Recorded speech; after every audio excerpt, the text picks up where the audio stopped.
আসন্ন জাতীয় সংসদ নির্বাচনকে সামনে রেখে নড়াইল ১ আসনে মোটরসাইকেল শোডাউন করেছে ইসলামী আন্দোলন বাংলাদেশ। শনিবার ২০ সেপ্টেম্বর সকাল ১১:৩০টায় পেরুলি বাজার থেকে শুরু হয়ে উপজেলার বিভিন্ন গুরুত্বপূর্ণ এলাকা প্রদক্ষিণ করে শোডাউনটি শেষ হয় ৫ গ্রামে। শোডাউনটির নেতৃত্ব দেন নড়াইল ১ আসনে ইসলামী আন্দোলনের মনোনীত সংসদ সদস্য পদপ্রার্থী মাওলানা আব্দুল আজিজ। শোডাউনে মাওলানা আব্দুল আজিজ বক্তব্যে বলেন, এদেশের যুব সমাজের জন্য কর্মসংস্থানের ব্যবস্থা করব। নারীদের শুধু সমান অধিকার নয়, অগ্রাধিকারও নিশ্চিত করব। এখানে কেউ সংখ্যাগরিষ্ঠ বা সংখ্যালঘু হিসেবে থাকবে না। হিন্দু মুসলমান সবাই মিলে একসঙ্গে উন্নয়নের পথে হাঁটব।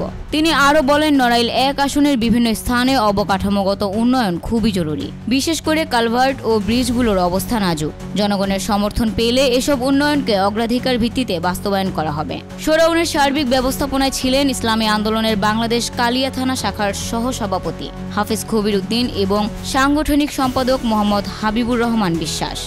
বক্তারা বলেন, জনগণের ভোটেই একটি ন্যায়ভিত্তিক সমাজ গঠন সম্ভব। এজন্য হাত পাখা প্রতীকে ভোট দিয়ে ইসলামী আন্দোলনের প্রার্থীকে জয়ী করতে হবে।